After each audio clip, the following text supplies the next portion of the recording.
On March 20th, 2025, numerous locals of Bethel Park, western Pennsylvania, tried to access their local council's website for community updates. But something strange was happening. Instead of being greeted by the website's cheery orange and black colour scheme, visitors were bombarded with disturbing imagery. A red screen was all that remained of the Bethel Park Municipal Services homepage, a screen covered with violent diatribes and threats in an unfamiliar language. Elderly retirees browsing for the local bridge tournament were met with ominous phrases like, quote, "We are coming for you, just as we executed the Mossadists of Israel," unquote. Local schoolchildren checking the website would have likewise encountered a giant Turkish flag and walls of text saying things like, quote, "The entire American infrastructure has been compromised. All your data, CIA, FBI data, has been forwarded to important positions." The Bethel Park municipality was contacted and they quickly removed the threats and the images, putting up a notice for residents explaining that their website had just been hacked. The FBI's Pittsburgh field office were also contacted and they started investigating just who was behind this cyber attack. It was a rather surreal turn of events in what had already been a traumatic period for the locals of Bethel Park. Only 6 months earlier, 20-year-old local Thomas Crooks had tried to shoot then-presidential candidate Donald Trump at a rally in Butler, Pennsylvania. Shot dead before he could witness his own worldwide infamy, Crooks's attack was broadcast all around the globe within seconds. Like the rest of the world, Thomas Crooks' neighbours were puzzled about what might have made this quiet young man snap. Little to no motive was clear, perhaps not too surprising when his mind may have been in disarray, but the media's interest about just who this scrawny young fellow was and what was motivating his violent act soon faded away. But not all journalists lost interest in this story. In the previous episode of this series, we talked to Ken Silva about his tenacious work obtaining Thomas Crooks' autopsy report in October of 2024 and being the first to publish it. And now today, we'll hear the story of Dana Kennedy. She's a reporter who spent a week in Pennsylvania in February 2025, digging into Thomas Crooks' background. As we follow Dana's journey through Crooks' hometown, we'll learn more about the would-be assassin's background along the way. We'll also learn about some strange things that were occurring in the area before and after the shooting. As we shall see, this strangeness spread far beyond Pennsylvania. So without further ado, welcome to the second verse of The Panic in Bethel Park. My background is totally in broadsheets, so when I write for the Post, I write the way I wrote for anything else, including when I wrote for the New York Times, The Hollywood Reporter, The Daily Beast, Time Inc., and I was also a network news anchor. You call them presenters at Fox News, MSNBC, ABC News, and CNN. So I've worked at a lot of big legacy media companies. 6 months after Thomas Crooks' violent shooting, and 4 months after Ken Silva's trip to Pennsylvania, snow was now covering the ground. It blanketed the landscape as far as the eye could see. Dana was there in February of 2025 on behalf of her employer, a tabloid newspaper that we're all familiar with called the New York Post. She was assigned the story by her managing editor, Andy Tillett. We didn't know anything about Crooks. It's like this guy tried to kill a man who is now the president, and we have no idea why.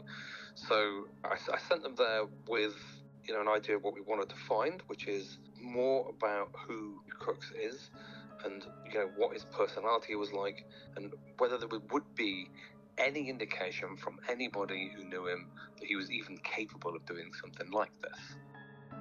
I work with a photojournalist named Matthew McDermott, and we do a lot of stories on the road together. And we flew to Pittsburgh and we rented a car, and first we went to Butler. And it is very, very cold there now. It's not what you saw in July. A lot of snow. It was definitely still snow when she was in Butler, yeah.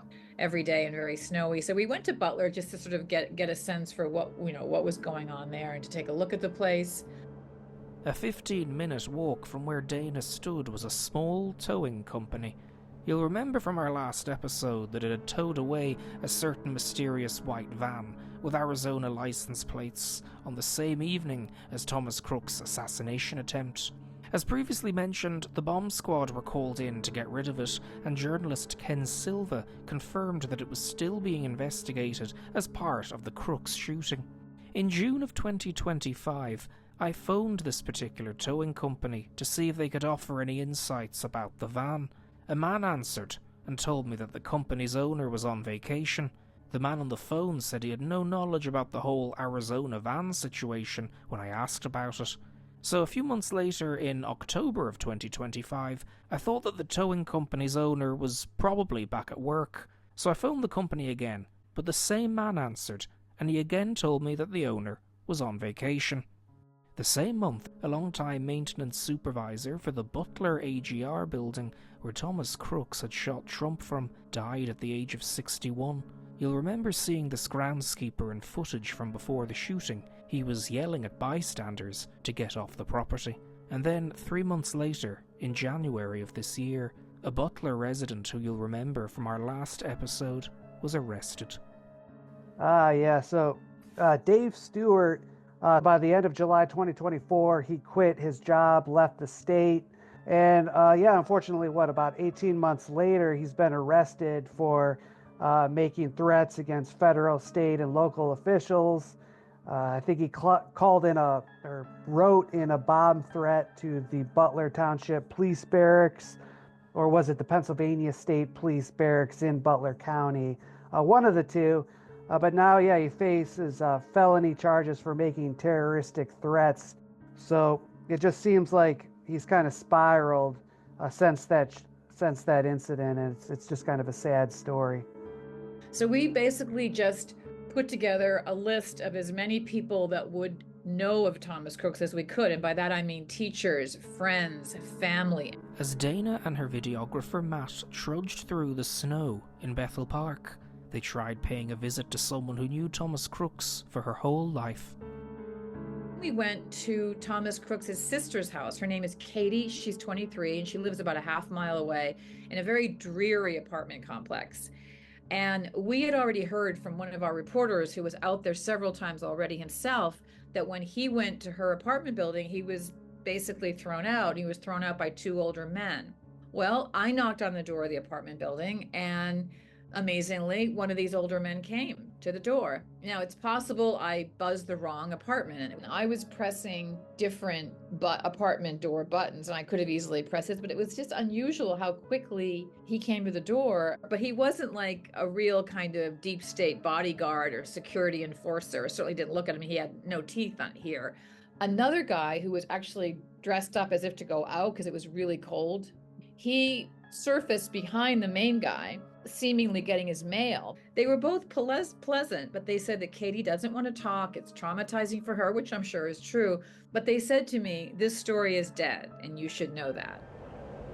The snow-covered streets Dana and Matt drove down were unassuming. Nobody would be able to guess that this was the hometown of a would-be assassin. However, the Crooks case was not the only story of radicalized violence that had thrown this area into the news as of late. 2 years before the Thomas Crooks shooting, and less than a 5-minute drive from his house, 3 people were arrested for storing homemade explosives in Bethel Park. Police also found drug paraphernalia in their house, including for meth, marijuana, and crack cocaine. The 3 individuals were in their late 20s, and they were members of the Pagans Motorcycle Club, notorious for things like shootings, debt collection, and muscle-for-hire crimes. One of the 3 arrested in Bethel Park was high up in the motorcycle club, being a so-called sergeant-at-arms for the group. These Bethel Park arrests came a 1.5 years after a Pittsburgh-wide infiltration operation initiated by the FBI. It targeted members of the same Pagans motorcycle group. Federal informants had come and gone to the group's meetings in the dark alleyways of Pittsburgh and its suburbs. Phones were tapped, with confidential sources being handled by the feds since 2018. A little over 2 years after the Bethel Park Pagans were arrested, the feds had another problem on their hands in July of 2024. Thomas Crooks was found to have been making bombs in his own bedroom, less than 5 minutes away from the Pagan Motorcycle Club's hideout. Panic ensued With the airspace over Crooks' street being closed down, many residents were kept out of their neighbourhood for their safety in the chaos following Crooks' attempt on a then presidential candidate's life. One former employee of Crooks' high school made it clear to Dana Kennedy how normal the quiet young schoolboy had seemed. And I want to say that was on a Monday night. I could be wrong. I was driving home from this one place, and I got a call from my neighbor saying there was a lady out in front of your house, and she wanted to talk with you. And I said, well, I'm not home right now, but did you get her name and number? And they said they did. And I just picked up the phone, and I said, hey, Dana, my name is Jim Knapp. I heard you were in the neighborhood, and you were looking for me. And we met at a local diner in my neck of the woods, and it was an early morning, and Matt came with her. He was able to film, he was able to video, but he took a lot of still pictures out of it too. Dana Kennedy's attempt to talk to Katie Crooks was still fresh in her mind. In fact, it kind of took me back because Katie really didn't have a lot of friends either. But again, we're talking how many years out of high school? And I haven't talked to Katie since she was employed as a school, a custodian. Katie was a very quiet, shy young girl. She spent time in the guidance office as an office helper. She was very, she was very reliable. She was, would come in to see us once a day, and not me, just in general, the office. If we needed something done, she would run it for us. If she needed something, wanted to talk, like any office helper, we would talk if we weren't busy with other kids. But she was a quiet young lady like Thomas. Thomas was not an outgoing type of kid. This kid sounded pretty smart to me. Like, I don't know if you know what SATs are in America, but they're sort of, standardized tests in high school you take for college. He got almost perfect scores. I mean, there were times where the mom and dad would come to an open house. I would say hello to him. There might have been a phone call or two that I did make. Oh, I remember. In his sophomore year, he wanted to go to the VOTEC. So I had to talk to them on the phone about going to that career and technical school for computers. They were as normal as the basketball player. They were as normal as the football player. They were as normal as the kid going out to work at McDonald's. They did not seem any different than anybody else. In a couple of early interviews that Jim Knapp did in July of 2024, he told CNN and CBS News that he still had some notes from his interactions with Thomas Crooks in his possession at home. Jim told both news outlets that these notes were from his time working at Bethel Park High School. He said he had looked over the notes to jog his memory upon hearing about Thomas Crooks' shooting.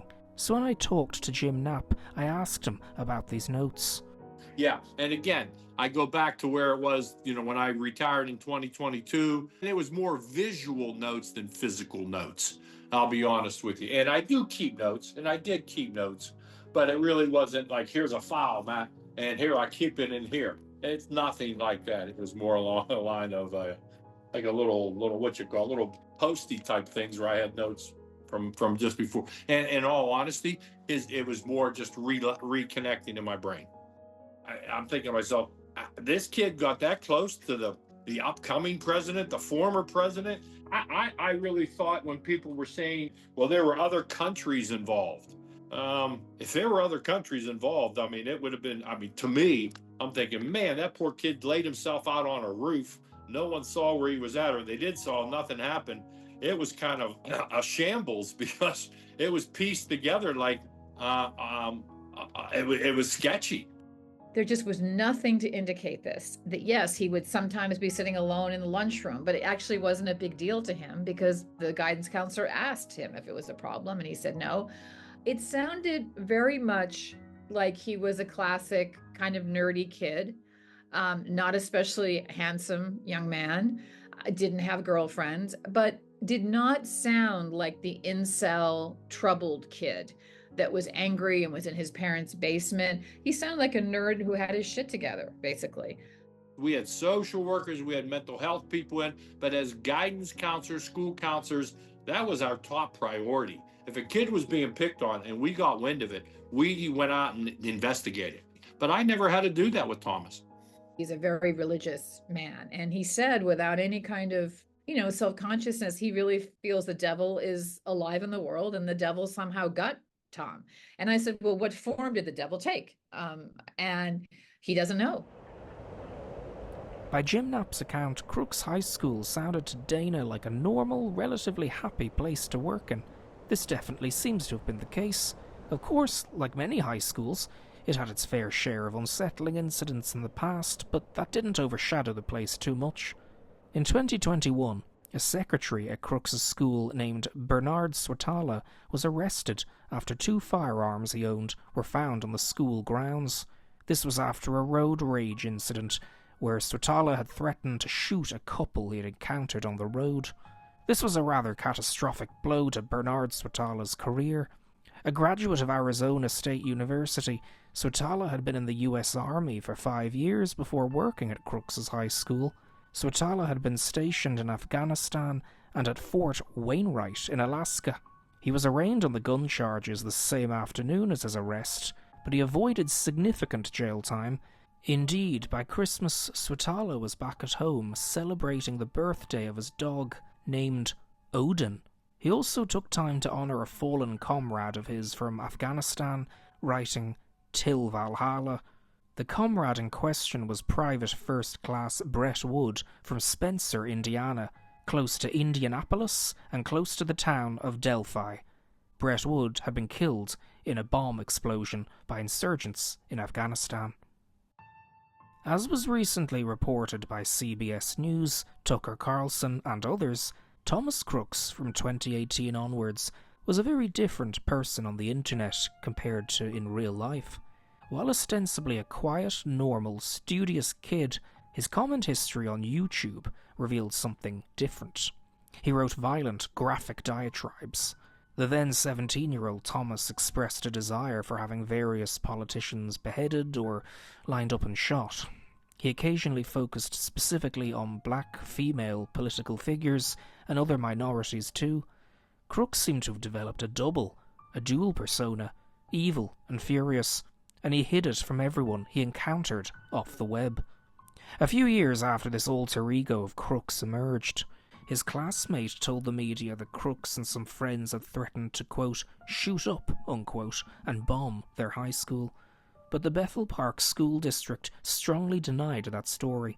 They said the incident in question referred to another student's unrelated threats a few years prior, and Jim Knapp reinforced that view. And I really felt strong about Bethel Park because I'm a graduate of Bethel Park. You know, my employer at Bethel Park for 33 years. He went to the gun range 43 times, the nearby gun range where he joined the club, Clairton Gun Club or whatever. Our last episode's guest, Ken Silva, has reported that one of the days that Thomas Crooks went to this gun range was on 9th of November 2023. Crooks seemed to find it important to attend the gun range on that particular day. He let his college professor know that he'd be absent, without saying why. The gun club's logbook for that day shows that when Crooks arrived, someone else also signed in at the same time. The name of that person has not been released. 3 other days also show someone signing in at the same time as Crooks. It could possibly be his father, who was also into guns, but there's no telling who it was at all. CCTV footage reportedly exists of Crooks visiting the gun range, but that footage has also not been released. He went there 43 times, which I put in my article because I thought that was a lot. Now, interestingly, the commenters from the South all wrote in saying, if you're, a gun hobbyist, it's nothing to go to the gun club. So how would I know? To me, that was a lot. I guess if you're from Georgia, it's not a lot. I don't know. But it's interesting because his classmate didn't know when I said, did you know him to be like a gun nut or into guns? He just said no. A lot has been made of the fact that the Department of Homeland Security trained at this gun range one day after Crooks signed in. There's no evidence that the person signing in with Crooks was from Homeland Security, but an NBC article did reveal some info about the club's patrons. A journalist from the Pittsburgh Tribune-Review told NBC that no less than 5 law enforcement agencies trained at this gun club. He added that a lot of the agency's employees are members of the club. This somewhat echoed Fox News' claim that the gun range was, quote, crawling with feds, unquote, but neither NBC nor Fox News disclosed whether the agents were federal or local. He lives about 50 minutes south in a suburb of Pittsburgh, and it's only about maybe 20 minutes from the city, called Bethel Park. And these are all sort of former mill towns and mining towns back when Pittsburgh was a mining and steel power. And they've sort of been modernized into being more like suburbs, but they're still fairly dreary and drab. And part of that may have been that it was so snowy and all that. But it's extremely ordinary. And what we did was we had a list of names and addresses. We went to Thomas Crooks' parents' house, for example. They still live in the same place. It's remarkably small, little what Americans call a ranch house, like a little brick ranch house. And it's allegedly 3 bedrooms, but you'd never know it. They were both social workers. I don't know if they still work or not. It was very weird because they were there when we went. We knocked on the door. They didn't come to the door. We talked to neighbors that were surprisingly did talk to me despite having been inundated with reporters in July of last year. And one neighbor came out, an older woman, a widow, and said that the whole thing freaked her the hell out because when it came out that he had bomb-making materials in this house. He, probably had ammo. He probably had his guns in the house. And she said, number one, how could the parents not have known? And secondly, how scared she was. She said that they definitely kept to themselves, the family. But it didn't sound from any of the neighbors that I spoke to, Matthew, that it was like the weird house at the end of the lane with the weird parents and the weird kid. Unbeknownst to Dana, only a few minutes away from the Crooks household were more relatives living in their shadow, including Thomas Crooks' cousin, Lauren Kalka. She's a psychologist specialising in, among other things, childhood trauma and behaviour modification. She's a child of Thomas Crooks' uncle by marriage, Larry Macco Sr. Little did Macco or his daughter know that Dana Kennedy was so nearby. Further away in Pittsburgh lived Crooks' grandmother, Madeline Fritzie. I managed to phone Madeline Fritzie recently, but when I carefully brought up the subject of her grandson, she told me sharply, "I think we need to end the conversation here. I have nothing to say. Goodbye." Though Madeline maintains a distance from the Crooks family, she seems to have been very close to them in the past. Property listings say that Madeline actually lived in the same house as her daughter, Mary, and son-in-law, Matthew Crooks, moving in with them when they bought their Bethel Park home in 1998. But in 2003, the same year that Mary and Matthew's son, young Thomas, was born, Madeline Fritzie moved out of the house. Years later, in July of 2024, the house that Madeline once lived in was shown on news broadcasts all around the world after her grandson's assassination attempt. Madeline has remained largely out of the spotlight, but her son-in-law, Matthew Crooks, has not been so lucky. In July of 2024, several media outlets reported that Thomas Crooks' father, Matthew, was a gun enthusiast who had sold weapons to various relatives over the years. The New York Times did some digging into Matthew Crooks' eBay account. They found a long list of purchases from businesses selling gold bars, silver dollars, and coins. Additionally, the Southern Poverty Law Center obtained data from a website breach floating around the infamous dark web. It was customer information from a gun purchasing website, and Matthew Crooks was listed as a customer.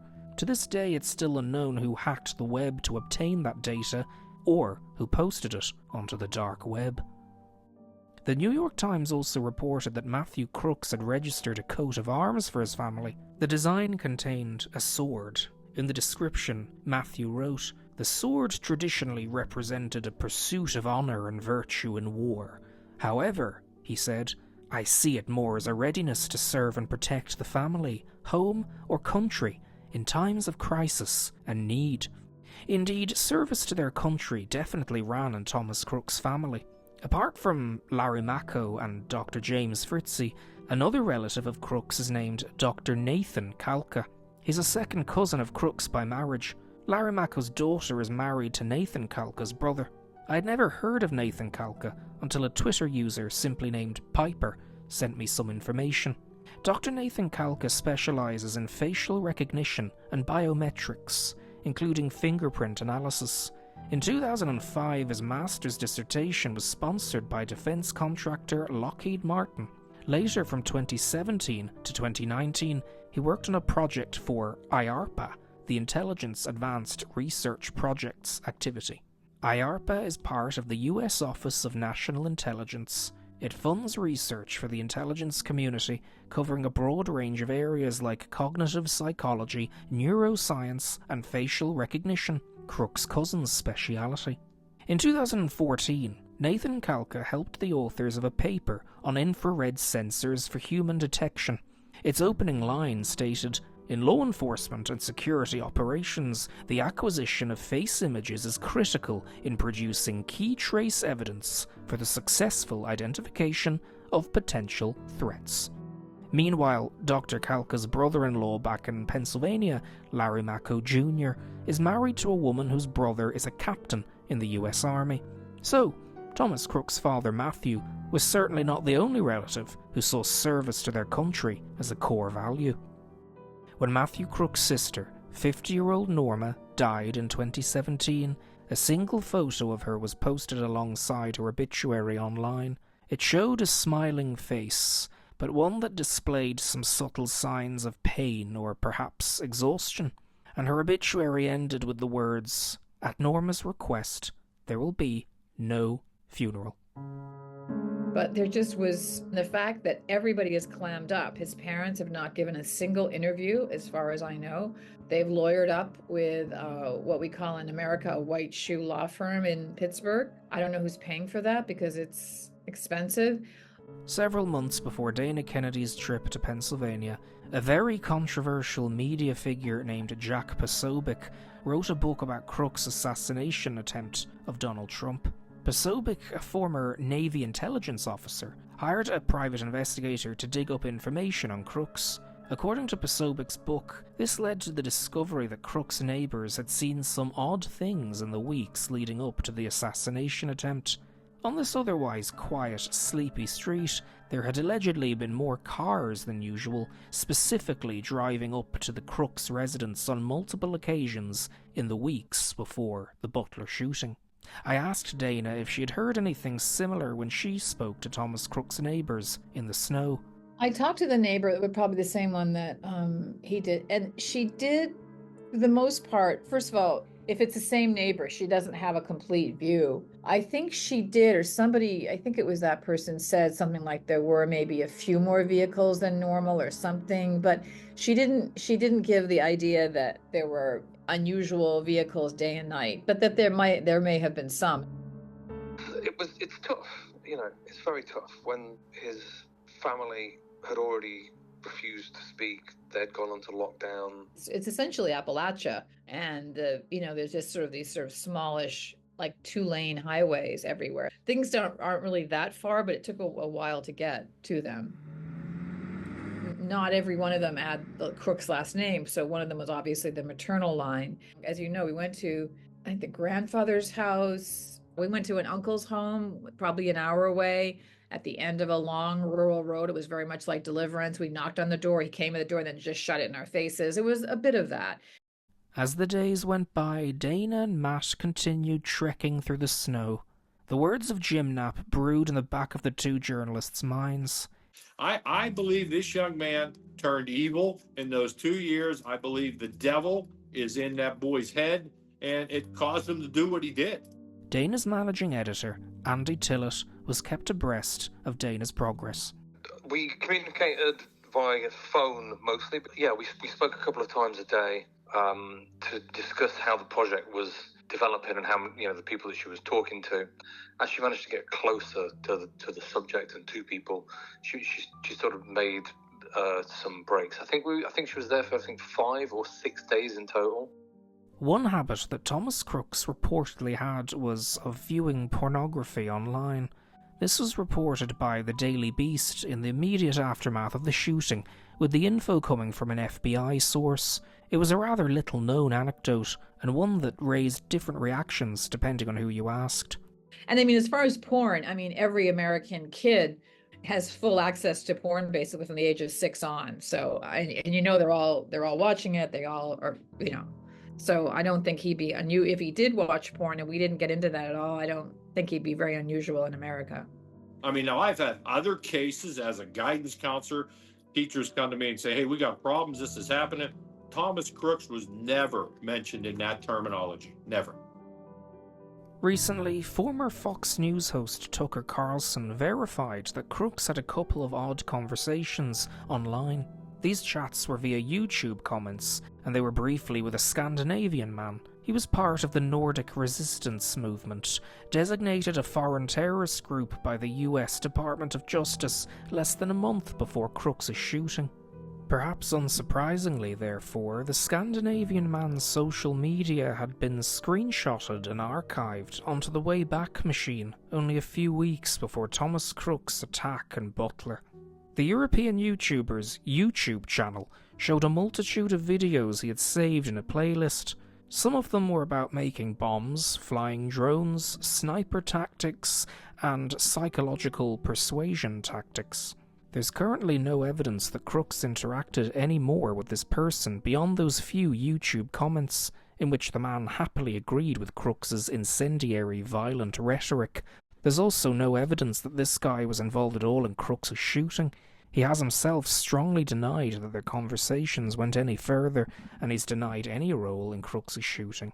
The Nordic resistance movement, of which the man was reportedly a member, is said to have links with online cults like the Order of Nine Angles, but there's no indication that the person Crooks chatted to was in the Order of Nine Angles.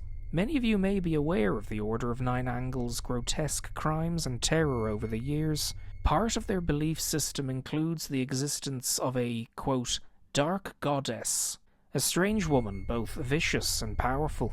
Some of the quote-unquote religious tracts promoted by the Order of Nine Angles include song-like stanzas longing for evil and decadence. One such 2019 tract emerged following followers to achieve spiritual arousal through criminal acts of violence. The cultists rhythmically urged their followers to become, quote, phallic warriors of darkness, spreading musical liturgies through the computer screen and through speakers into the ears of the depraved. That's just one group the Nordic resistance movement is reportedly aligned with. There's also no evidence that the man was part of other groups reportedly allied with the Nordic resistance movement, such as the Azov Battalion in Ukraine, or the Russian Imperial Movement. Anyway, with the week marching on, our two reporters continue to track down interviewees, trudging through the darkness and the thick snow. One person they managed to track down was Crooks' former computer technology teacher, Xavier Harmon. Dana and Matt were unaware that Xavier was attending a funeral repast, having food and drinks to honour the family of a deceased friend. I think it had snowed maybe a couple days before, a couple days to a week before, so it was very cold outside. I think they came to my house while I was away, right outside of Pittsburgh. And I guess my daughter gave her my number or something. She called me and they told me that they were at my house and I wasn't close. I was on my way from the burial back to the repast. So she asked me where were we going and if it was possible she can interview me there. So I gave her the address and she said she's right in the area. So she said she'll be there.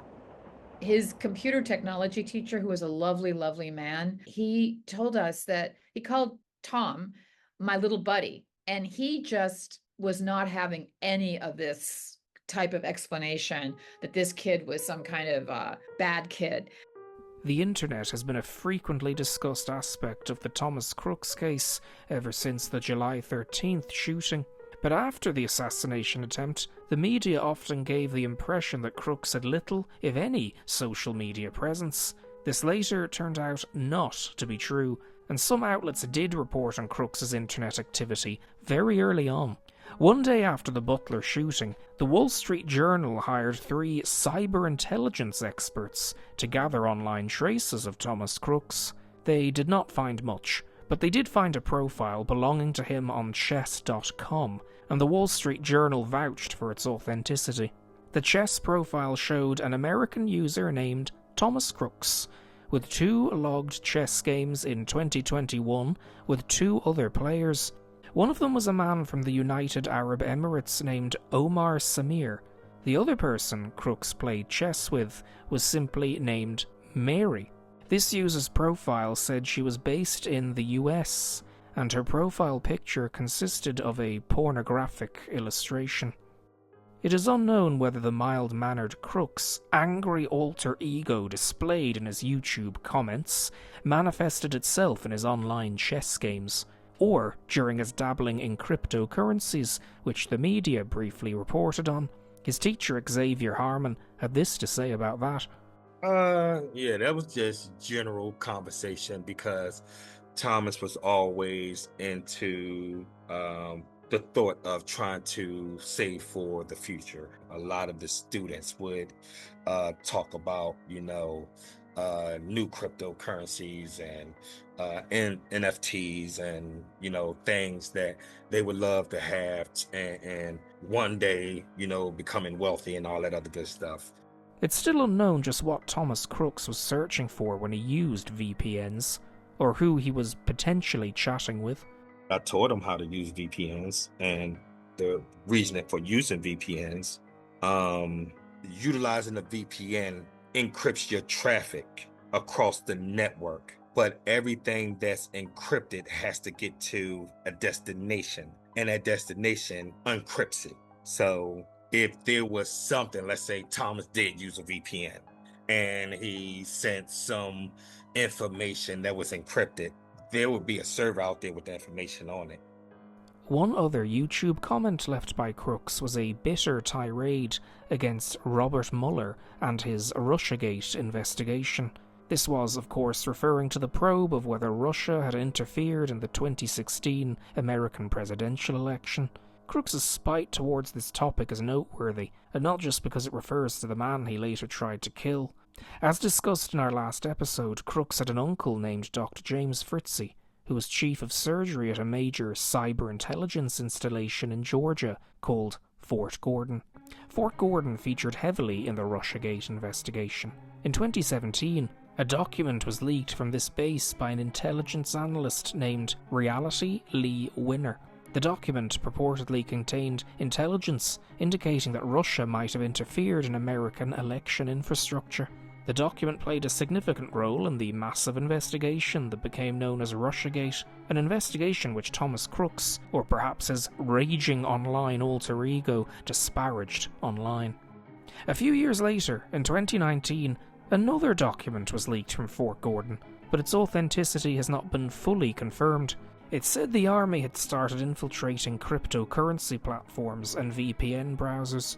Whether Thomas Crooks was aware of this activity is unknown, but he would have been interested. Crooks' Google search history allegedly showed that in 2020 he Googled the words cybersecurity in army, and he also looked up the words how to get in to West Point. So he was apparently interested in a military-linked cyber career. I had not paid a whole lot of attention to Thomas Crooks prior to being assigned this and prior to going to Western Pennsylvania. If you look at too many things that happened that day, the math isn't mathing, as they say, or things aren't adding up. I know the FBI reached out to me. I still have doubt, and there's nothing that they can say, present, or do that will have me believe that Thomas Crooks had anything to do with that at all. Like I told the feds, me personally, I think he was probably dead before the first shot went off, and that shot did not come from him. He basically was on his way to being memory hold, this kid. No one, I think because there was no manifesto, there was no specific trail of breadcrumbs that said he was this or that. It got no traction. So it was sort of like, I didn't know much more than anybody when I headed out there. Dana woke up one cold morning. Her work in Western Pennsylvania had been interesting, at times exciting, but something different and strange was beginning to come out of the shadows on this particular morning. Dana had made a phone call to a private investigator for an interview about Thomas Crooks. This man rarely gave interviews, but he was willing to give this one a go. He agreed to step into the limelight, but only briefly.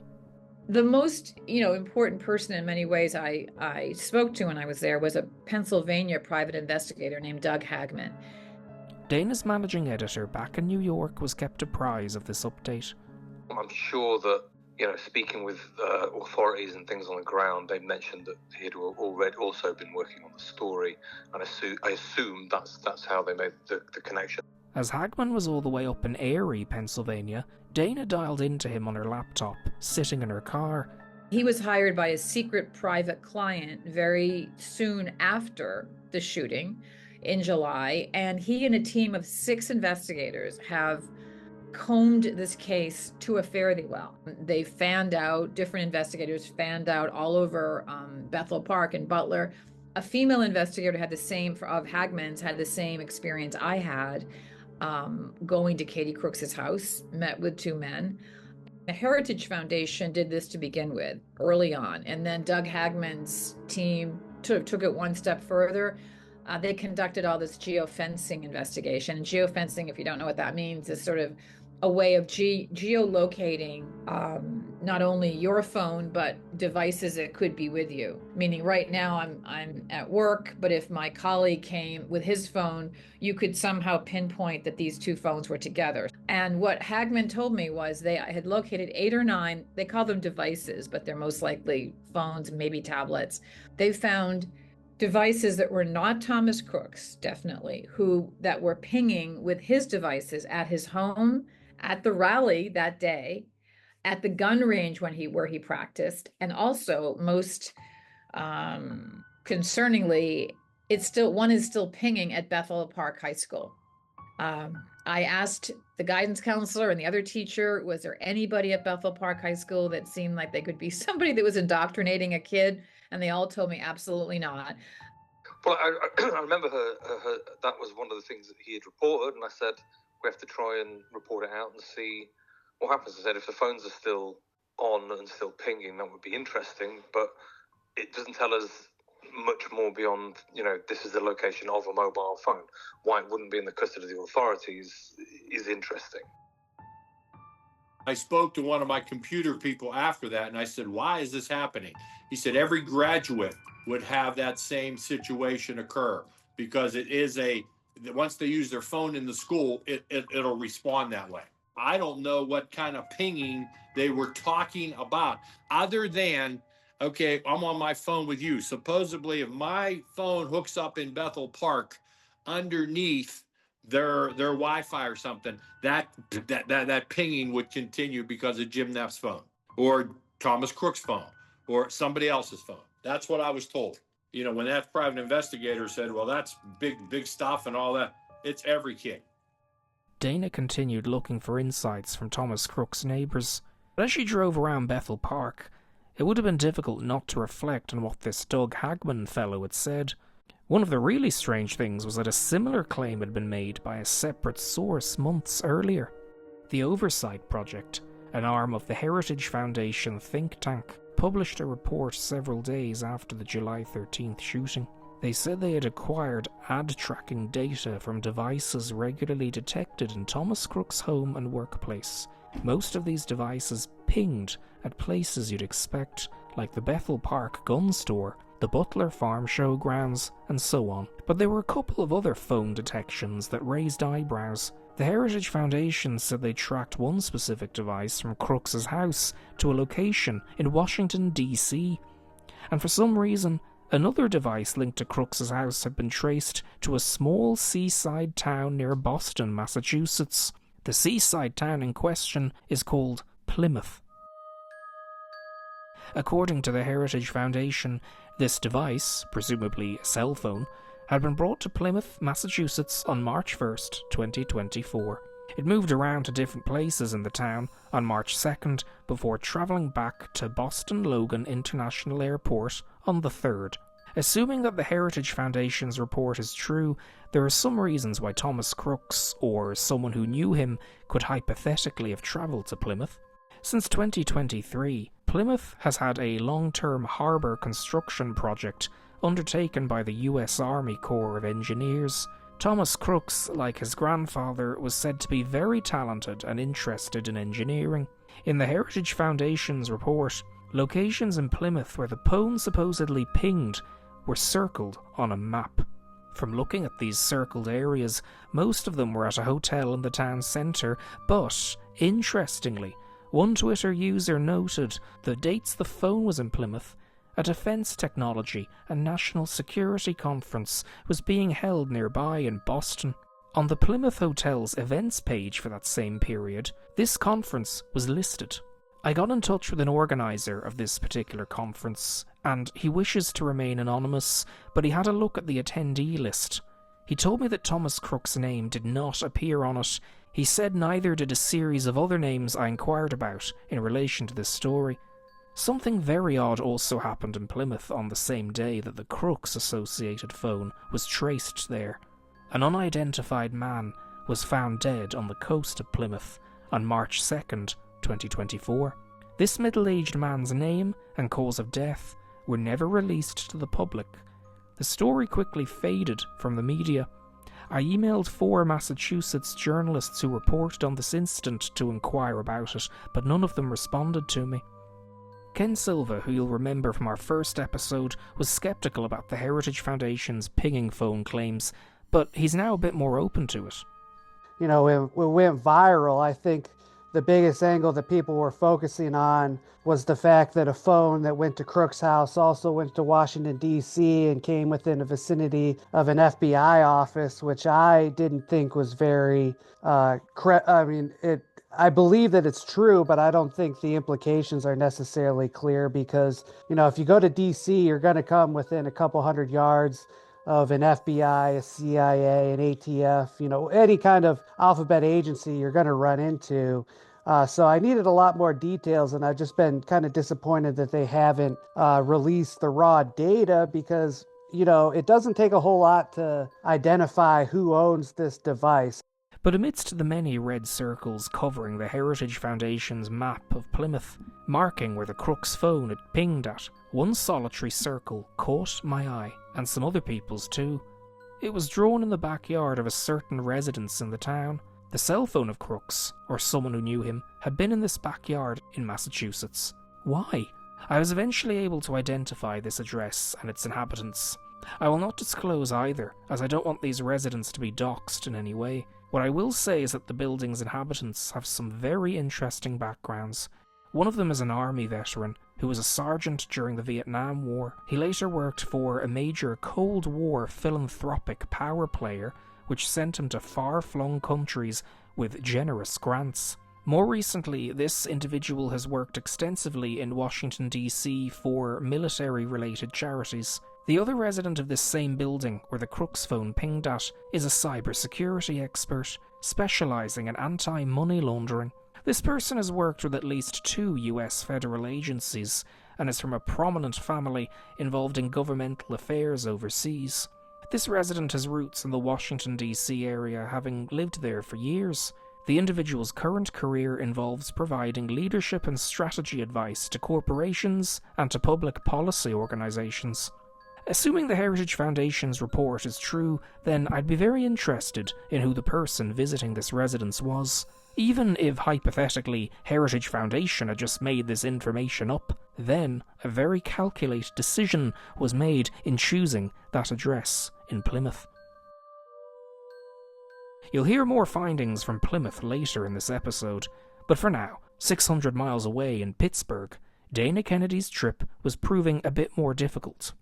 Even for me, it was frustrating. I mean, I thought, yes, if I had 3 weeks in Pittsburgh, you know, we were doing 12-hour days of door knocking. We call it door knocking. But I just, the people that know are probably his family or have some idea are his family. And they have just not, you know, they've not given interviews. But it's weird. So we dropped by one of the victims, David Dutch, who was shot by him and all. And we went to his house. He wanted to talk, but he can't talk without his lawyer's permission. They just, you know, didn't, I guess because they're suing. I don't know. I'm not even sure what the lawsuit is. In another part of Pittsburgh, Dana thought it was worth giving Crooks's grandmother's house a third and final try. She approached Madeline Fritzie's door before noticing something rather bemusing. A Ring security camera was being installed by a workman on Madeline's house. Unfortunately, Dana's third try knocking on the door was to no avail. There was still no answer. Dana turned and walked away onto the street, still covered in snow. A Ring security camera Yes, security played a prominent role in several of Crooks' relatives' lives. Crooks' uncle by marriage, Larry Macko Sr., is a Special Forces veteran, as you'll recall from our last episode. He was in the 19th Special Forces Group, which specialises in psychological operations and counterinsurgency, among other things. This is one of 2 of the US National Guard's Special Forces divisions. But Macko also had an interest in healthcare and psychology. After being stationed in Anchorage for some time with his wife, a State Department employee from Hawaii, Macko earned a certificate in student trauma and mental well-being from Florida State University. As part of his work for the federal government, Crooks' uncle Macko had professional ties to people like Doug Bryson. Bryson is a veteran CIA officer who later became president of Applied Fundamentals Consulting, a government contractor in the D.C. area. After retiring as president of this firm, Doug Bryson moved to Georgia, with Larry Macko openly praising Bryson's counterintelligence abilities. Crooks' uncle Macko was also on good terms with Colonel Charles Dalglish, praising his leadership capabilities. Charles Dalglish is a former CIA paramilitary specialist, having served in Afghanistan. Recently, Charles Dalglish founded a Norse Odinist-themed charity for military veterans, headquartered in Northern Virginia and with branches in Norway, Germany, and the Netherlands. All this is to say that it was no surprise that when Dana turned up in the driveway of another Crooks relative, an SUV was parked there with military veteran license plates.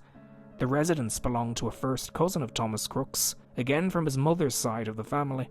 Dana knocked on his door, but he too did not seem to be at home. Let me just think for a minute how we felt.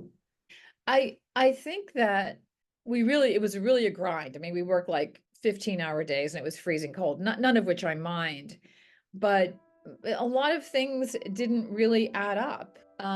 We found out from his friends that the narrative established early on by some high school classmates made him sound like a paint-by-numbers, Columbine loner, crazy kid, and clearly he wasn't, which is not to say he was so smart that he was able to have a compartmentalize and have a completely double life. He had to have it. He had to have that. So I think we came home probably more puzzled than we were when we went there. The New York post offices are located in the Rockefeller Center in Midtown New York. The tower that the post offices are in is the same as Fox News. It's a News Corp building, which is the corporate parent of the company. And the post is quite high up in that building. So from there you can see, onto 6th Avenue in New York and down the street. It's always like very busy. Where I've moved in the office now, where I used to sit, you could see the Radio City light from my desk, which was quite good. On March 3rd, 2025, Dana's report was published, both as an article and as a video. It made quite a splash. In fact, the video report on YouTube now has over 1 million views. Miles away in Pittsburgh, Crooks' teacher, Xavier Harmon, watched himself in Dana's video while it was gaining a lot of traction. There were others that actually reached out to me and told me they seen the video as well. So yes, I did watch it. Same reaction I always have when I see me on a video or picture or anything else. Very critical of looking at myself and, trying to critique what I should have said and why I should have did this, I should have said that. But I thought it was all in all an okay interview. The reaction to Dana's report was generally very positive, but speculation continued. On some corners of the internet, rumours kept spreading, and in the wild west of X, formerly Twitter, one voice in particular wanted it to stop. Her name was Holly, and she was pushing back against baseless allegations about her brother named Maxwell, but we will talk about that later. One of the many people interested in Dana's report was someone you'll remember from episode 1. Ken Silva, regarded by many sleuths as the expert in the Butler shooting, was continuing his work and uncovering strange new details. At the time of Dana's report, Ken was writing a book about the shooting. I've just been plugging away on my book. It's the Trump assassination plots, what the investigation missed, why it matters. Outside of Crooks, I've been doing a lot of work on Ryan Ruth and the Iranian conspiracies and a couple other minor attempts on Trump's life. So it should be out maybe, around the same time as your podcast. You'll remember from episode 1 that Ken was the first journalist to obtain and publish Thomas Crooks' autopsy and toxicology reports. Well, in the summer of 2025, Ken had something more to say about them. Well, actually, I'm glad to get the chance to follow up on this because I thought at the time that, it was good to get those documents just for the sake of transparency, but they weren't really revelatory. But this must be 6 months ago now that a Twitter sleuth, his Twitter handle is @TJPHager. He realized that the toxicology exam is incomplete. And this, to me, is one of my biggest stories on Thomas Crooks to date. So the medical examiner ran, the standard toxicology report on Crooks, collecting 7 specimens. And these are listed on the report as items 1 through 8. But when you look at the results, you have 1, 2, 4, 5, 6, and I believe that's it. So there's a vial of heart blood and bile that were either never tested or the results are just omitted from the report that I obtained. And the interesting thing about those specimens is that they could reveal potential, psychotropic drug use or other substances that were in his system. I reached out to the medical examiner and he just didn't get back to me. Sometime later, writing on X, Dana's source, Doug Hageman, the private investigator, tagged her. He praised her and her videographer, Matt's work in Pennsylvania. As Hageman himself said, nothing can replace old-school investigative journalism. Which brings us to March 21st, 2025. A couple of weeks after Dana's report was published, the Bethel Park municipality's website was overrun with disturbing slogans and insane rants. You'll remember from the beginning of this episode, the rants implied that Bethel Park residents' data had been hacked and sent off to foreign adversaries, with rambling diatribes calling out the CIA and the FBI as additional targets. The FBI's Pittsburgh field office was quickly brought in, and the media was told that the hacker had been caught. No name or other identifiable information was published. The story simply vanished. Given the lack of info from the feds, it remained totally up for grabs about who was behind this attack. It's also up for grabs as to whether the hackers had seen Dana Kennedy's New York Post report about Thomas Crooks and Bethel Park, published only a couple of weeks before this incident. Speaking of Dana's report, someone featured in it came to Ken Silva's attention. It was private investigator Doug Hageman. Hageman had published 1 or 2 books and had made the rounds on the podcast circuit, and he had continued to host his own show as well. A right-wing influencer named Jack Posobiec published a book about Butler. I think this was it's pretty soon. It was October or November of 2024. And in it was a private investigator's report, which was written by Doug Hageman. He does a similar geolocation analysis as Heritage Foundation. He says we know he was part of this network. We're still working to finalize our investigation and we'll release it when we have that finished. And we've never really heard him follow up on it at all. One day, Ken was perusing the Amazon.com page for Doug Hageman, listing his books, and something interesting in Hageman's bio caught Ken's eye.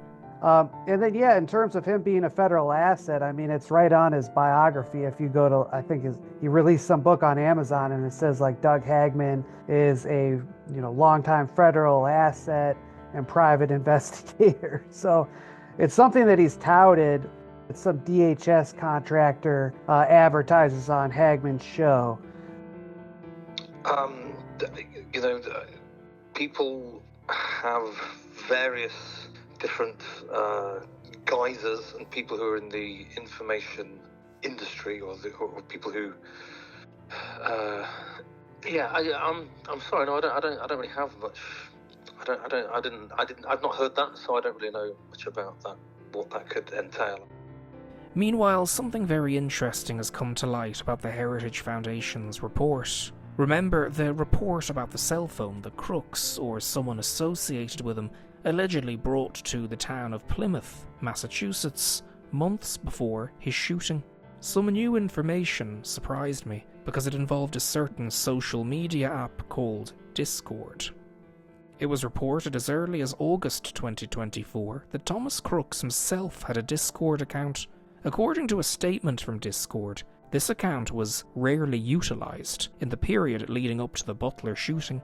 However, from what Crooks's teacher, Xavier Harmon, said, it had been used more frequently during Thomas's school days. Oh yes, he had a Discord account. We had a classroom Discord server, and you can have multiple aliases on a string of servers. If anybody had an alias, the alias would have been the classroom names that I gave the students, which Thomas' name was Muscles. Other than that, no, you had to go by your name. Thomas wasn't that active, but the only time he was actually consistently active was during COVID. And even then on the server, he wasn't the most active. Now, circling back to Plymouth, Massachusetts. Earlier, I told you about a specific residence where the phone pinged at while in town, but there were even more interesting things about Plymouth, and I wonder whether the Heritage Foundation was aware of these things when they published their report. You see, during the exact same 3 days that the Crooks-linked phone was in Plymouth, the small seaside town was quietly enmeshed in a major espionage case. A scandal heavily involving the Discord app and a National Guardsman named Jack Teixeira. Ken Silva has maintained an interest in the Teixeira case.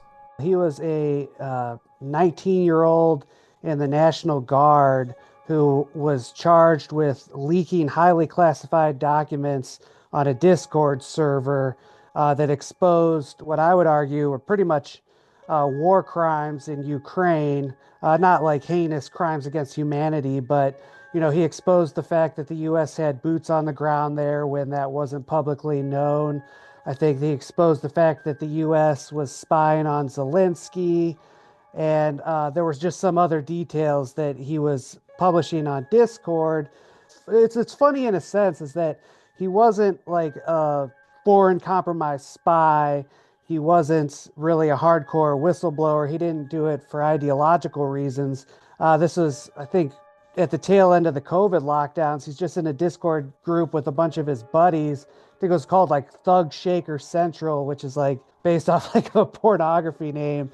And he was just doing it to impress his friends. One of the reasons I'm interested in this case was the aftermath, in that the Biden administration announced a giant initiative to partner with Discord and monitor these chat rooms much more closely in the aftermath of these leaks, which makes it more incredible the fact that they would miss guys like Tyler Robinson and Thomas Crooks when, they pretty much doubled down on surveillance after the Teixeira case. And so these documents came out, I think, they started to get spread around late 2023, and eventually, I think he's arrested a couple months later, charged with mishandling classified documents. It's still, a mystery of why a 19-year-old had access to such sensitive material in the first place. In early March of 2024, during the exact same days that the Crooks phone was traced to Plymouth, Jack Teixeira was being held at the Plymouth County Correctional Facility. This is only a 10-minute drive away from the hotel where the Crooks phone was traced to during the exact same time frame. Like Thomas Crooks, Jack Teixeira had a history of making violent statements as a high schooler. Also like Crooks, Teixeira came from a family with some very experienced military personnel. His stepfather worked for years in the 102nd Intelligence Wing of the Massachusetts Air National Guard, and Jack Teixeira's mother worked for years for veterans charities. According to the FBI, at least one of the people who Jack Teixeira shared these sensitive documents to was a foreign national. Teixeira also seemed to be fond of white supremacist conspiracy theories. When Jack Teixeira was arrested, a news helicopter glided above the scene, capturing it on video for the world to see. Teixeira slowly emerged from his house with his hands behind his head, walking towards a small battalion of SWAT team officers. This was right outside his house in Dighton, Massachusetts, very near Plymouth. As I mentioned earlier, March 2nd, 2024 was the day that an unidentified body of a middle-aged man was found on the coast of Plymouth. His identity and background were never disclosed to the public, but something even more significant happened in Plymouth on that day as well. Jack Teixeira's lawyers announced that he was going to enter a plea deal with the US Department of Justice. It was an important development, and it made headlines all across the United States. And this announcement came on the same day that the Thomas Crooks linked phone pinged at various locations around Plymouth, staying there apparently for the entirety of the following day and leaving on the 3rd. Really, that is incredible. Obviously we don't know the implications, but it certainly could make your mind wander. I mean, Teixeira and Crooks had a lot of similarities. They were both, into the Special Forces military stuff and obviously very active on Discord. And yeah, without saying too much that might make me sound like a tinfoil hatter, it does make you wonder. Strange news indeed. But before we come to tonight's closing dirge, know that our next episode will bring even more strangeness. We'll join several journalists as they tried to track down what they thought was Thomas Crooks' alter ego, a man whom I believe is totally innocent in this story and whose sister took to social media to denounce the stories flying around about him. All the while, Reuters and others tried to find him, but to no avail. This is a developing story, with the maelstrom of misinformation, or perhaps disinformation, that swirled around the Butler shooting. Various personae were dragged on from backstage, and people insisted that Thomas Crooks had a real-life alter ego.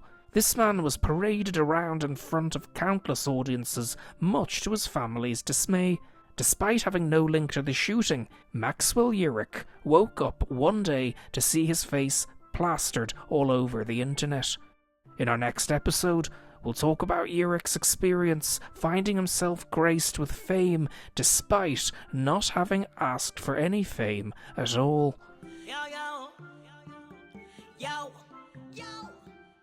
Back then they didn't want me. Now Shanoviah getting crazy money. Me cold, no be fresh now. Ice all in my neck now. Designer down to the red bottom. Bad bitch don't give a fuck about him. City bitch down in Mississippi. Ain't no country hoe fucking with me. I'm spreading my money now. To the weak pussy hoe say something. To the ratchet bitches who be popping shit. Y'all the same bitches ain't having it. I'm spreading my money now. Bitch, I'm in your town. Back then they didn't want me. Now Shanoviah getting crazy money.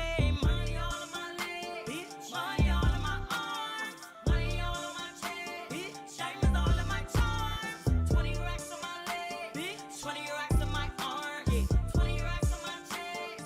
50 racks. Bitches saying I'm cute with this grill in my mouth. But they mad every part of me covered in money, oh yeah. And the way that I grind, I'ma double it back, I'ma triple it, yeah. And that's on God. I'm covered in money. Look like a baby on me. I put love on the scene. They can't believe that it's me. Bitch, you know I'm too fly. Ho, you know I'm too fine. No, but dripping in money. Money making me shine. Money all of my legs. Money all of my arms. Money all of my chest.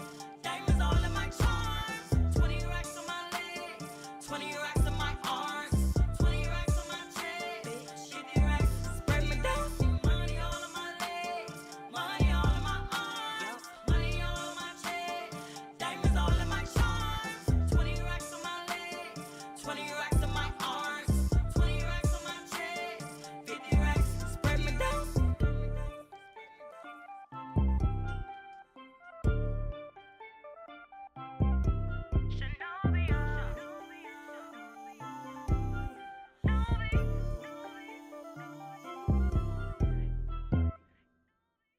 Special thanks to Ken Silva, Dana Kennedy, Jim Knapp, Xavier Harmon, and Andy Tillett for participating in this podcast. Also, a big thanks to the wonderful Myuu, who composed most of the music used in this episode. You can find the individual song credits in the description, as well as music used by Kevin MacLeod. Sound effects used were mostly from the Played and Faved YouTube channel. Many thanks to Shanoviah Thomas for giving permission to use her song 20 Racks as a closing dirge. I am Matthew Tannum LG of Commendable Commotion, and please stay tuned for episode 3. See you next time.